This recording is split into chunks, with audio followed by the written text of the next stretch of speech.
오늘 우리에게 주시는 생명의 말씀은 출애굽기 23장 20절에서 26절 말씀입니다.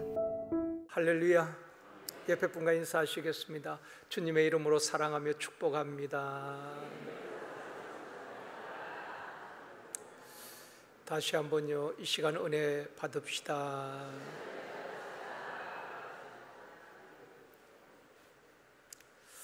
사람이 동물과 다른 점이 무엇일까요?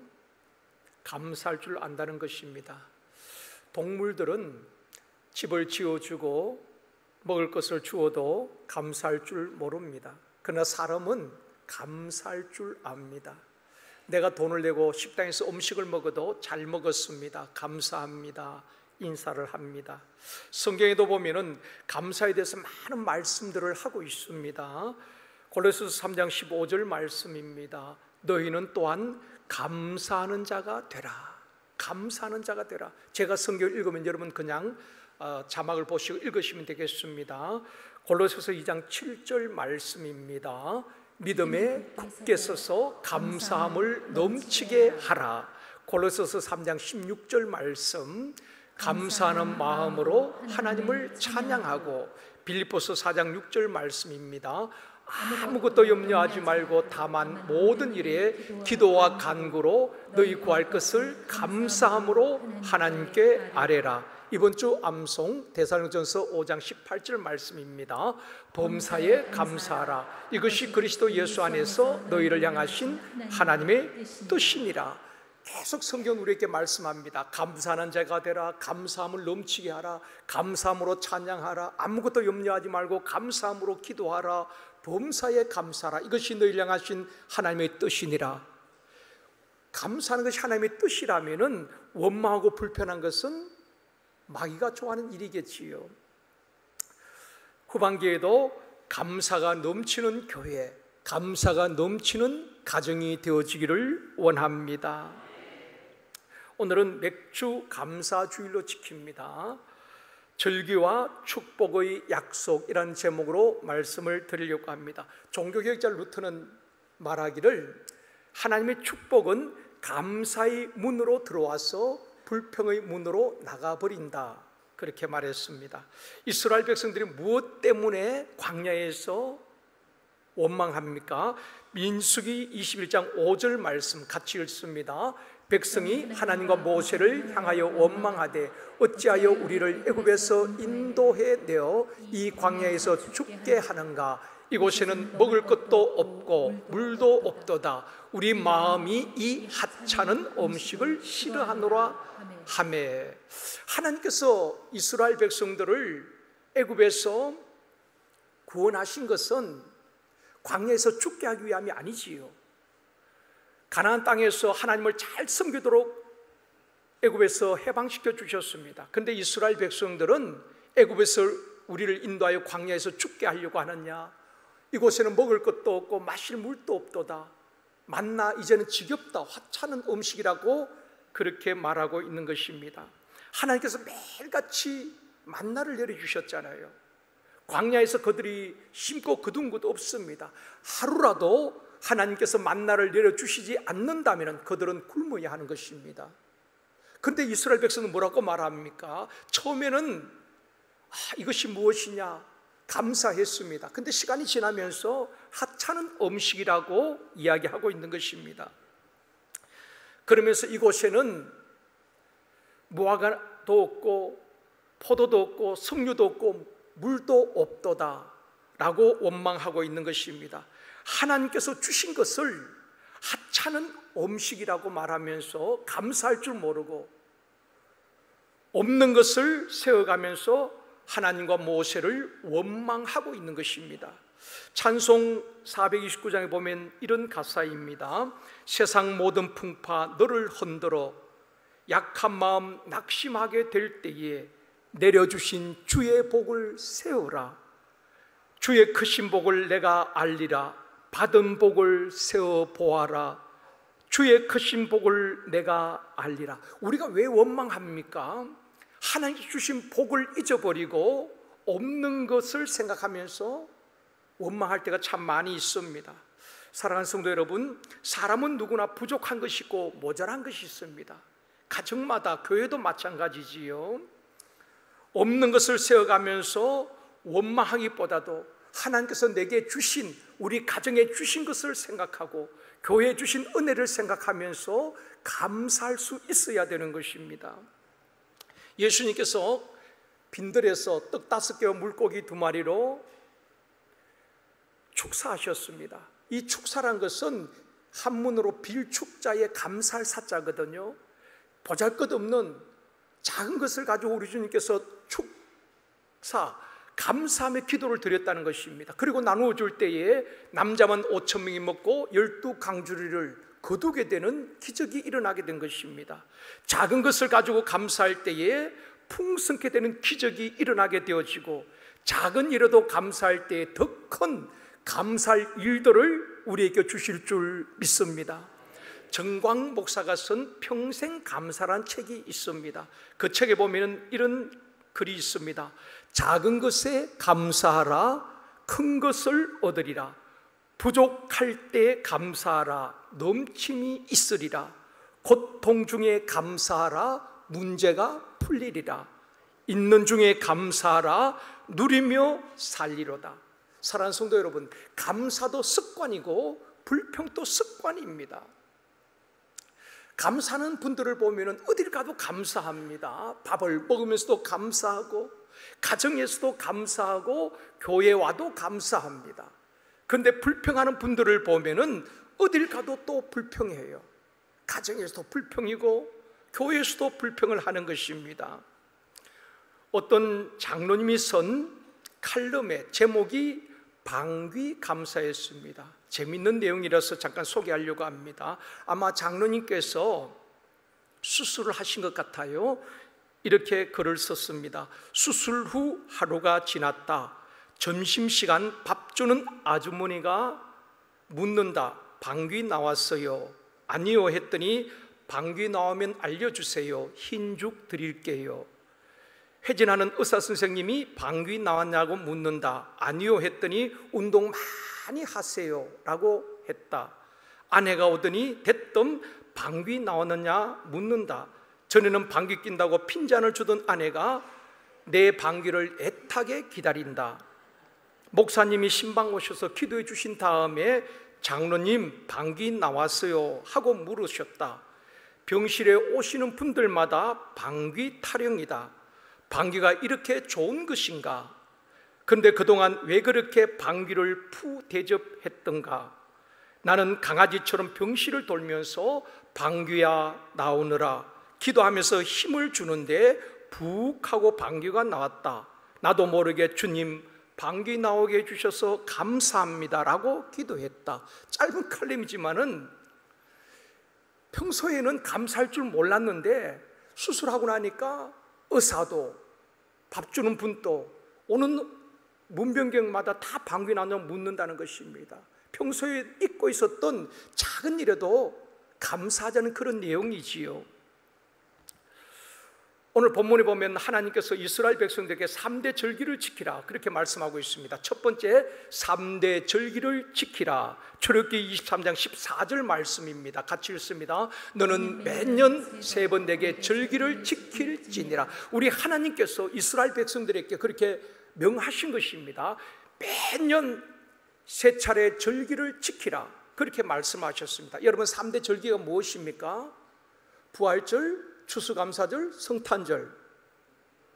그런데 유대인들에게 3대 절기는 그게 아니고요.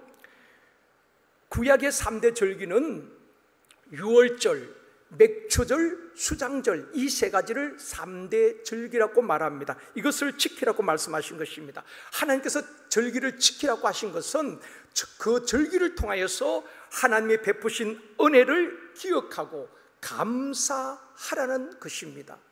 3대 절기의 의미를 살펴보면서 먼저 은혜 나누기를 원합니다. 첫 번째는 유월절입니다. 유월절을 다른 말로 무교병의 절기라고도 하고도 무교절이라고도 말하는 것입니다. 출애굽기 23장 15절 말씀입니다. 같이 읽습니다. 너는 무교병의 절기를 지키라. 내가 내게 명령한 대로 아비벌의 정한 때에 이래 동안 무교병을 먹을지니라. 이는 그 달에 내가 애굽에서 나왔음이라. 빈손으로 내 앞에 나오지 말지니라. 유월절은 이스라엘 백성들이 430년 동안 애굽에서 종살이 했잖아요. 노예로 살았습니다. 그런데 하나님께서 그 백성을 애굽에서 해방시키시고 구원해 주신 것입니다. 그것을 기념하여 지키는 절기가 유월절입니다. 우리가 일제 감정기에 어려움을 겪고 난 다음에 36년 만에 해방이 된 것을 기념하여서 8.15 광복절을 지키듯이 그 애굽에서 해방된 날을 기억하고 기념하기 위해서 유월절을 지키게 한 것입니다. 유월절은 하나님께서 애굽 바로 왕에게 10가지 재앙을 내리게 되는 것입니다. 첫 번째, 두 번째 재앙을 당하면서도 바로가 백성들을 놓아주지 않습니다. 계속해서 강도가 높아지지요. 10번째 재앙이 장자의 죽음입니다.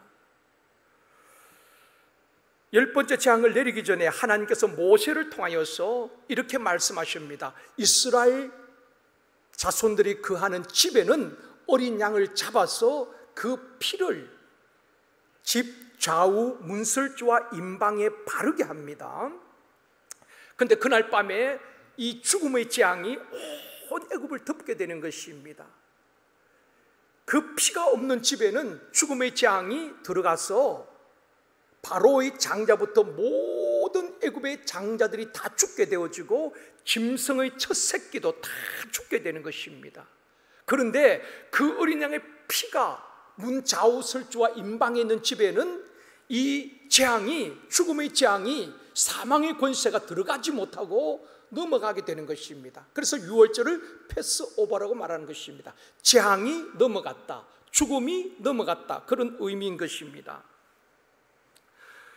애굽에서 구원해 주신 하나님, 그 피를 볼 때에 사망이, 재앙이, 죽음이 넘어가게 하신 그 하나님께 감사하라. 그래서 매년 유월절에는 애굽에서 구원해 주신 그 하나님을 기억하고 재앙이 넘어간 것을 기억하면서 유월절 절기를 지켰던 것입니다. 사랑하는 성도 여러분, 어린 양의 피가 있는 집에는 죽음의 재앙이 넘어갔듯이 우리가 죄와 사망, 가난과 질병, 모든 저주에서 구원받은 것은 예수 그리스도의 보배로운 피로 제사함을 받고 구원받은 줄 믿습니다. 믿지 않는 분들은 집에도 방에도 심지어 차에도 부적을 붙여놓고 다니기도 하는 것입니다. 부적 때문에 귀신이 떠나가고 부적 때문에 재앙이 넘어가는 것은 아닙니다. 오직 예수 그리스도의 이름이, 오직 예수 그리스도의 보혈이 우리를 모든 죄에서 깨끗하게 하시고 모든 재앙으로부터 지켜주실 줄 믿습니다. 보혈이 능력이에요.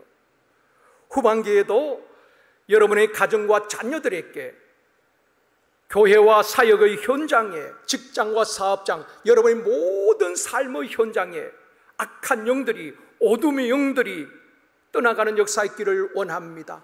예수의 이름으로 명할 때 각색 질병이 떠나가는 역사 있기를 원합니다. 예수 믿는 것이 증거가 되어서 모든 재앙이 가정에, 삶의 현장에 임하지 아니하고 넘어가는 역사가 있기를 주님의 이름으로 축원합니다. 유월절은 애굽에서 구원해 주신 하나님께 감사함으로 지키는 절기라면은 두 번째는 맥추절이 있습니다. 맥추절은 다른 말로 77절 또는 오순절 또는 초실절이라고 말하는 것입니다. 성경 읽다 보면은 구약에 77절이 나오고 맥추절이 나오고 오순절이 나오고 초실절이 무슨 다 다른 것이 아니라 꼭 같은 이야기입니다. 왜 오순절이라고 말하는가 하면은 유월절 이후에 50일째 되는 날 지키는 절기가 바로 오순절인 것입니다. 50일째. 또 오순절 하면은 신약에 어떤 것이 생각이 납니까? 주님의 약속을 믿고 120명이 마가의 다락방에 모여 전심으로 기도할 때에 10일째 된 날 성령이 강력하게 각 사람 위에 임하게 되는데 언제 임했습니까? 오순절날 임하게 된 것입니다. 그러니까 맥추절날 그 성령이 임하게 되었다는 것입니다. 또 초실절이라고 부르는 것은 이스라엘 백성들이 농사를 지어 첫 열매를 드린다고 해서 초실절이라고 말하는 것입니다. 출애굽기 23장 16절 말씀입니다. 같이 읽습니다. 맥추절을 지키라. 이는 내가 수고하여 밭에 뿌린 것의 첫 열매를 거둠이니라. 이스라엘 백성들이 광야 40년 동안 그들이 농사를 짓지도 않았고 하나님이 주신 것을 먹고 마셨습니다. 40년 동안 하나님께서 만나를 매일같이 내려주셨고, 고기가 먹고 싶다고 할 때 메추라기를 보내주셨고, 목이 마를 때에 반석에서 물을 내어 마시게 했습니다. 그러니까 광야 40년은 하루도 하나님의 은혜가 아니면 살아갈 수 없는 것입니다. 하나님이 주시지 않으면 먹을 수가 없는 것입니다. 모든 것이 은혜였지요. 이제 가나안 땅에 들어가서 그들이 땅을 분배받고 씨를 뿌리고 농사를 짓고 첫 열매를 거두게 되는 것입니다. 첫 열매를 거두어서 하나님께 드리는 것이 바로 맥추절이었습니다. 절기를 통해서 하나님은 감사를 가르치고 드리는 훈련을 시킨 것입니다. 지금까지 계속 40년 동안 받기만 했잖아요. 그런데 가나안 땅에 들어가고부터 만나가 거쳐지게 되는 것입니다. 그리고 너희들이 씨를 뿌리고 수고하고 땀을 흘리고 열매를 거두어서 첫 열매를 하나님께 먼저 드리라고 말씀을 하고 있는 것입니다. 맥추절을 어떻게 지켜야 되는가? 19절에 말씀합니다. 같이 읽습니다. 내 토지에서 처음 거둔 열매의 가장 좋은 것을 가져다가 너의 하나님 여호와의 전에 드릴지니라. 여러분, 하나님께 드린 것은 있으나 마나 하는 것, 쓰고 남은 것 드리는 것 아닙니다. 가장 좋은 것을 가져다가 드려라. 추수한 곡식 가운데서도 가장 좋은 것을 골라서 첫 열매로 하나님께 드리라는 것입니다. 왜냐하면 우리 하나님께서 우리에게 가장 귀한 독생자 예수 그리스도를 보내주셨잖아요. 예수님은 생명을 우리 위해 주셨습니다. 우리 하나님은 가장 귀한 것을 주셨기에 또한 우리에게 가장 귀한 것을 드리라고 말씀하고 있는 것입니다. 아브라함에게도 가장 귀한 독자 이삭을 드리라, 그렇게 말씀을 하고 있습니다. 아브라함은 또 순종하게 되지요. 사르밧 과부도 자신의 마지막 양식을 선지자에게 드리게 되는 것입니다. 우리도 가장 좋은 것을 하나님께 드려야 하는 것입니다. 예배도 찬양도 예물 드리는 것도 마찬가지입니다. 가장 최선을 다해서 준비하고 최상의 것을 하나님께 드려야 되는 것입니다. 그럴 때에 그 예배를 하나님 받으시고 그 찬양을 하나님께서 받으시고 그 예물을 하나님께서 받으시는 것입니다.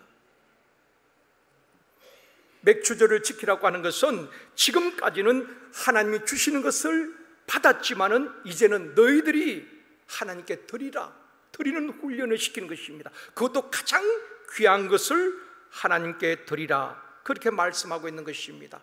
광야에서는 받았지만 이제 가나안 땅에서는 너희들이 곡식을 심고 거두어서 첫 열매, 가장 귀한 것을 하나님께 드리라. 그게 맥추절입니다. 세 번째는 수장절입니다. 수장절은 다른 말로 초막절 또는 장막절이라고 말합니다. 출애굽기 23장 16절 말씀입니다. 같이 읽습니다. 수장절을 지키라. 이는 내가 수고하여 이룬 것을 연말에 밭에서부터 거두어 저장함이니라. 수장절은 1년 동안 수고하고 거둔 곡식을 창고에 저장하면서 지키는 절기가 바로 수장절입니다. 또 수장절에는 이스라엘 백성들이 광야 40년 동안 장막에서 생활했잖아요. 텐트 생활을 했습니다. 그것을 기억하도록 하기 위해서 수장절에는 초막을 짓고 남자들은 일주일 동안 초막에서 지나게 하는 것입니다. 그래서 과거에 그 조상들이 광야에서 얼마나 수고했는가 기억하게 하는 것입니다. 그래서 수장절을 다른 말로 초막절 또는 장막절이라고도 말하는 것입니다. 이처럼 하나님께서 이스라엘 백성들에게 3대 절기를 지키라, 매년 유월절, 맥추절, 수장절을 지키라 말씀하시면서 그 절기의 정신은 무엇인가 하면은 하나님의 은혜를 기억하고 감사하라는 것입니다. 애굽에서 구원해 주신 하나님께 감사하라. 그래서 유월절을 지키는 것입니다. 광야 40년 동안 지켜주시고 보호해 주신 하나님께 감사하라. 그리고 가나안 땅으로 인도하시고 추수하게 하시고 얻을 곡식 주심을 감사하라. 그래서 맥추절을 지키게 하신 것입니다. 햇빛과 비를 주시고 추수할 곡식 주신 하나님께 감사하라. 절기는 감사함으로 지키라는 것입니다. 후반기에도 범사에 감사하며 하나님의 뜻대로 살아가는 저와 여러분이 되어주기를 주님의 이름으로 축원합니다. 저도 오늘 교회에 나오기 전에 이렇게 거울을 보면서 넥타이를 메고 하면서 개인적으로 다짐을 했습니다. 후반기에도 나부터 범사에 감사하는 삶을 살아보자. 몸이 건강할 때뿐 아니라 혹 몸이 아플지라도, 일이 잘 될 뿐 아니라 일이 꼬이고 잘 안 된다 할지라도 어떤 상황에서도 하나님 앞에 감사함으로 반응하고 감사함으로 살아보자. 나름대로 다짐을 했습니다. 하나님께서 3대 절기를 지키게 하시면서 중요한 말씀을 하십니다. 오늘 본문 24절, 25절 말씀 같이 읽습니다. 너는 그들의 신을 경배하지 말며 섬기지 말며 그들의 행위를 본받지 말고 그것들을 다 깨뜨리며 그들의 주상을 부수고 내 하나님 여호와를 섬기라. 그리하면 내 하나님 여호와를 섬기라. 그리하면 내가 3가지 복을 너희들에게 내리겠다 말씀하고 있습니다. 하나님께서 이스라엘 백성들 애굽에서 구원해 주신 목적이 무엇입니까? 하나님을 잘 섬기도록 하기 위함인 것입니다. 애굽에서는 애굽 신들도 있고 제대로 섬길 수가 없었습니다. 그래서 그들을 해방시키시고 가나안 땅에 들어가서 이제 너희들은 하나님을 섬겨야 되는데 그 가나안 신들을 경배하지 말고 가나안 신들을 섬기지 말고 그들의 행위를 본받지 말고 모든 주상을 다 깨트려버리고 오직 하나님만을 잘 섬기라. 그리하면 내가 너희들에게 복을 주겠다. 여러분, 축복은 그냥 주어지는 게 아닙니다. 다 우리가 복을 받기를 원하잖아요. 신자든 불신자든. 하나님의 복은 하나님을 잘 섬기는 자에게 주시는 약속인 것입니다. 두 번째로 절기와 축복의 약속입니다. 하나님께서 절기를 잘 지키고 하나님을 잘 섬기는 자에게 어떤 복을 주시는가? 첫 번째는 양식과 물의 복을 주시는 것입니다. 25절 말씀 같이 읽습니다. 내 하나님 여호와를 섬기라. 그리하면 여호와가 너의 양식과 물의 복을 내리고. 여러분, 양식과 물은 우리 생명과 관계된 것입니다. 사람이 살아가는데 가장 중요한 것이 먹고 마시는 것 아니겠습니까? 양식과 물의 복을 주시겠다, 그렇게 약속을 하고 있습니다. 세계 인구 중에 3분의 1이 지금도 3분의 1이 수도가 없고 전기가 없다고 합니다. 우리는 얼마나 좋은 나라에서 사는지 모릅니다. 집집마다 정수기가 있고 생수기가 다 있잖아요. 그런데 전 세계에 아직도 전기가 없고 물이 제대로 공급되지 않는, 수도가 없는 데가 3분의 1이 어려움을 겪고 있다는 것입니다. 우리는 얼마나 풍족하게 잘 먹습니까? 그런데 전 인구의 10분의 1 정도, 8억 명 이상이 지금도 하루에 한 끼 이상을 먹지 못한다는 것입니다. 그것도 아주 그냥 근근히 생명 유지를 위해서 하루에 한 끼 정도 먹는 사람이 8억 명이 넘는다고 합니다. 그런데 우리는 예수를 믿고 우리나라가 얼마나 복을 받았습니까? 가장 세계에서 가난했던 나라, 75년 전만 해도 그런 나라에서 지금 전 세계에서 모든 나라가 부러워할 만큼 경제 대국이 되었고 선교 강국이 된 것, 하나님의 축복인 줄 믿습니다. 분단 국가에서 우리 대한민국처럼 영적으로 육적으로 복을 받은 나라 없습니다. 우리나라가 얼마나 대단한가 자랑할 만합니다. 좀 자부심을 가졌으면 좋겠어요. 물론 문제들은 다 있지요. 그렇지만 우리나라 참 대단한 나라다 저는 생각합니다. 세계 4대 스포츠 대회가 있습니다. 하계올림픽, 동계올림픽, 세계 육상 선수권 대회, 그리고 월드컵, 이 4개 대회를 다 치른 나라를 스포츠 그랜드 슬램을 달성한 나라라고 말합니다. 지금까지 이 스포츠 그랜드 슬램을 달성한 나라는 전 세계 7나라입니다. 프랑스, 독일, 이탈리아, 일본에 이어서 우리 대한민국이, 저와 여러분의 조국 대한민국이 5번째로 스포츠 그랜드 슬램을 달성한 나라입니다. 88 올림픽을 치루었지요. 그리고 2002년 월드컵을 치루었습니다. 2011년에는 세계 육상 선수권 대회를 대구에서 치루었습니다. 2018년에는 평창 동계 올림픽을 치루었습니다. 세계 5번째로 그랜드 슬램을 달성했어요. 우리나라에 이어서 러시아가 6번째로, 경제 대국 미국이 2022년도에 3년 전에 우리나라보다도 훨씬 늦게 7번째로 스포츠 그랜드 슬램을 달성하게 된 것입니다. 얼마나 우리나라가 대단합니까? 그 나라도 분단된 나라, 땅도 크지 않고 자원도 풍부하지 않는 나라에서 말입니다. 대단하지요. 중국도, 영국도, 캐나다도 지금까지 이루지 못했어요. 여러분, 좀 자부심을 가지고 살았으면 좋겠어요. 나라를 욕할 것만 아니라 나라를 위해서도 기도하고, 우리 국민들 대단하다고 생각합니다. 정치권만 잘하면은 우리나라 진짜 좋은 나라입니다. 전 세계를 위해서도 선교사를 파송하고 어딜 가든지 어떤 문제든지 해결해내는 민족인 것입니다. 하나님을 잘 섬기고 하나님의 은혜를 잊지 않고 감사할 때에 나라도 복을 받고 교회도 부흥되어지고 가정도 복을 받게 될 줄 믿습니다. 그래서 여호와를 잘 섬기라. 이방 신들, 가나안족 신들을 쫓지 말고 섬기지 말고 하나님을 잘 섬기면 양식과 물에 복을 주겠다. 두 번째는 건강의 복을 약속하고 있습니다. 25절 말씀 같이 읽습니다. 내 하나님 여호와를 섬기라. 그리하면 너희 중에서 병을 제하리니. 하나님은 치료하는 하나님이라고 말씀하고 있습니다.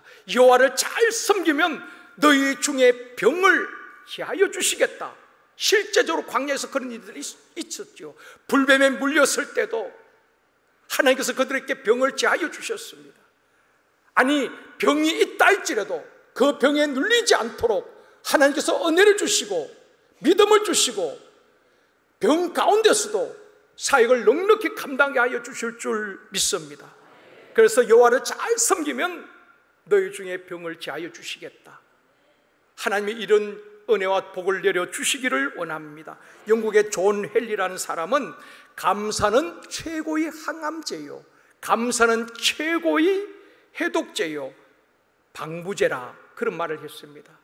어떤 약보다도 감사하며 살아갈 때에 내 몸에서 병을 이길 수 있는 항체들이 생성되어지고, 그래서 감사는 최고의 항암제라 말하기도 합니다. 여러분, 하반기에도 하나님께서 우리 모두에게 병을 제하여 주시는 은혜와 건강의 복을 주시기를 주님의 이름으로 축원합니다. 세 번째는 생명의 복을 주시겠다 약속하고 있습니다. 26절 말씀 같이 읽습니다. 내 나라에 낙태하는 자가 없고 임신하지 못하는 자가 없을 것이라. 내가 너의 날수를 채우리라. 낙태, 임신 다 생명과 관계된 것이지요. 하나님을 잘 섬기는 자에게는 너희 나라에 낙태하는 자가 없고 임신하지 못하는 자 없고 너의 날수를 채우게 해주시겠다 약속하고 있습니다. 생명이 기한전에 떨어지는 사람들도 있잖아요. 불의의 사고로 생명을 잃는 사람들도 있습니다. 하나님의 약속은 하나님을 잘 섬기라, 내 생명이 기한전에 떨어지지 않도록 너의 날수를 채우도록 해주시겠다 약속하고 있습니다. 사랑하는 성도 여러분, 하반기에도 불의의 사고 당한 일이 없기를 원합니다. 저는 새벽마다 성도들 위해서 기도하는 기도 가운데 첫 번째가, 하나님 오늘도 우리 성도들 가운데에 한 사람도 시험 들거나 실족하는 자 없게 하시고 불의의 사고 당하지 않게 하여 주옵소서. 첫 번째 기도 제목이기도 합니다. 하반기에도 우리의 생명이 기한전에 떨어지지 않도록 하나님의 지켜주심으로 하나님 주신 날들을 채우며 주신 사명 잘 감당하는 저와 여러분 되어지기를 주님의 이름으로 축원합니다. 말씀을 맺겠습니다. 후반기에도 하나님을 더 사랑하고 하나님을 전반기보다 더 잘 섬기며 감사가 넘치는 교회가 되어지고 감사가 넘치는 가정이 되어져서 범사에 감사하는 성도가 되어져 양식과 물의 복을 받고 건강의 복과 병을 자여 주시는 은혜, 또 생명이 기한전에 떨어지지 않는 이 복을 누리는 우리 모든 성도님들이 되시기를 주님의 이름으로 축원합니다.